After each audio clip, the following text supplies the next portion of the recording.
پوتک یوتیوبره یا رپره؟ اصلا چه فرقی میکنه؟ پس کن دوتاش. چی بودن مهمه، چی بودن معلوم نباشه. با شهرت یکی تو اون یکی قلدری میکنن. پوتک جان ما همه این حرفا رو شنیدیم قبلا. ببین از کونه مردم لقمه نگیر. تو نه چیزی در مورد این مردم میدونی نه اصلا این مردم برات مهمن. فقط نشستی اینجا به خاطر چوس مسخال بی حاضری هر کاری کنی. مگه این جوونایی که میبینی این چرنداتی که تو داری بهشون میفروشی اصلا براشون مهم نیست. پسره یک عمر داره کار میکنه فقط به خاطر اینکه یه قدم بره جلوتر، ولی هر سال میبینه رویاش داره کوچیک و کوچیک‌تر میشه. دختره نمیره بیرون که کسی بهش چرت نگه، بگن یارو خرابه، یارو اله، یارو بله. بعد به نظر تو واسه این دختره مهمه که من حالا شیطان پرستم یا کدوم خر دارم میپرستم؟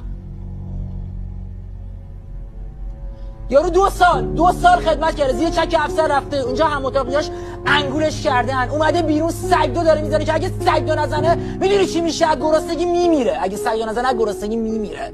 بعد تهش هم عشقش به خاطر یه تیکه آهن میفروشتش. یارو 10 ساله باباشو ندیده، 10 ساله ننه‌شو بغل نکرده، فقط داره با خاطراتشون تو این غربت کوفتی میگذرونه. بعد واسه اون بیاد به این فکر کنه که وای پوتی الان یوتیوبره یا نه. خودت وای جواب این سوال چیه؟ این یوتیوبره یا نه؟